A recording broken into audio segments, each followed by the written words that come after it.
Number बता रहा है कि ये दिखता है तो ये होता है, ये दिखता है तो ये होता है, ये दिखता है तो ये होता है, लेकिन ये सबके लिए लागू नहीं होता है।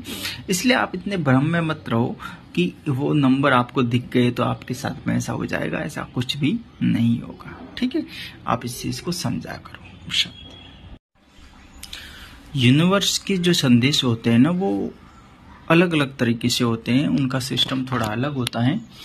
जब आप किसी तरीके की मन में भावना लेकर के चलते हैं तो आपको आपका गाइडेंस होता है, जो कि सोल पावर होता है, स्पिरिट गाइड होती है, वो किसी न किसी प्रकार से आपको संकेत देती है, आपको संदेश देती है। उसको समझने का कुछ तरीका होता है, लेकिन उसको मतलब 99% नहीं समझते, 1-2% लोग मुश्किल से समझ पाते हैं, क्योंकि अध्यात्म का सिस्टम अलग होता है और सामान्य जीवन का सिस्टम अलग होता है।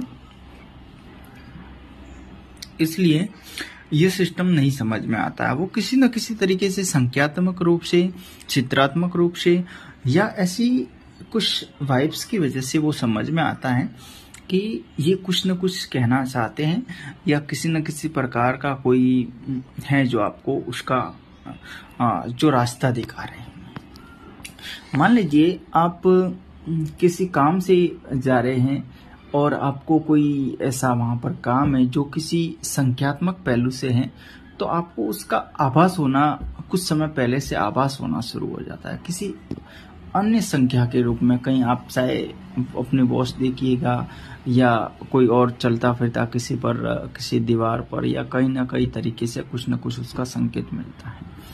किसी एक शहर से दूसरे शहर में जाते हैं तो कहीं ना कहीं थोड़े मौसम के संबंधित कुछ आभास होने शुरू हो जाते हैं, जैसे आपको कुछ अलग टाइप का महसूस हो रहा है। अगर किसी इंसान से मिलना चाह रहे हैं तो आपके मन की कुछ भावनाएं ऐसी अलग अलग तरीके से विचलित होना शुरू हो जाती हैं कि उसमें कभी अच्छा आना शुरू होता है, कभी बुरा आना शुरू होता है, कभी रुकावटें आनी शुरू हो जाती है। इस प्रकार से उनका सिस्टम कुछ होता है।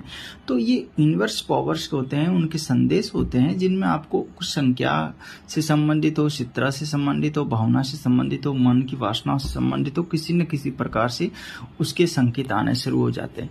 तो इसके लिए ये है कि आपको कुछ समझना है और उस चीज पर थोड़ा सा गौर करना। मान लीजिए आप किसी चीज के बारे में आपको बार बार उसका अनुभव हो रहा है, शायद दिख रहा है या अनुभव हो रहा है या कुछ सुगंध आ रही है, तो उस पर आपको थोड़ा सा गौर करना है। अगर आप कार्य से संबंधित है तो ऐसा नहीं कि हर जगह आप देख रहे हो तो उस पर गौर कर रहे हो, ऐसा बात नहीं है।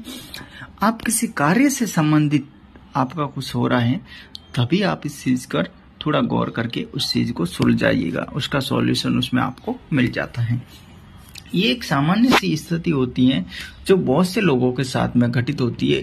मैं कहूँगा कि सबके साथ में तो नहीं होती है, ये बात सही है कि सबके साथ में होगी भी अगर, तो भी उसको समझ में तो नहीं आता है। लेकिन ये मतलब है कि 30% लोगों के साथ में तो 100% होता ही है, मतलब 30% लोगों के साथ में, जिनमें से समझने वाले 1-2% लोग होते हैं जो इस चीज को समझते हैं, क्योंकि वो अध्यात्म से जुड़े हुए थे। आप हर कहीं भी 100-200 लोगों पर आप सर्वे कीजिएगा, उसमें 1-2 लोग ऐसे आपको मिलेंगे जो अध्यात्म से संबंधित आपको जरूर मिलेंगे। आप किसी भी क्षेत्र में आप देख लीजिएगा, आप छोटे से गांव में रहते हैं तो वहां पर भी 1-2 ऐसे लोग होंगे जो मतलब अपने वेशभूषा से संबंधित कुछ न कुछ बदलाव होगा, रहन सहन से संबंधित कुछ बदलाव होगा, या अध्यात्म से संबंधित उनका कुछ बदलाव होगा, जो जिसको लोग या तो कोई भगत बोलते होंगे, या कोई साधु बोलते होंगे, या कोई सन्यासी जैसा बोलते होंगे, या किसी महाराज जैसे शब्दों का प्रयोग करते होंगे।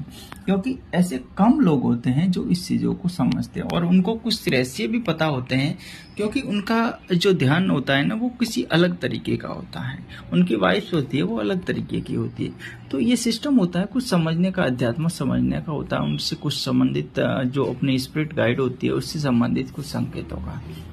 हर कोई इसको नहीं समझ पाता, इसलिए इतना हर किसी को गौर नहीं करना चाहिए। क्योंकि मैंने काफी सारे ऐसे वीडियोस देखे हैं जिन पर लोग कोई नंबर बता रहे हैं कि ये दिखता है तो ये होता है, ये दिखता है तो ये होता है, ये दिखता है तो ये होता है, लेकिन ये सबके लिए लागू नहीं होता है।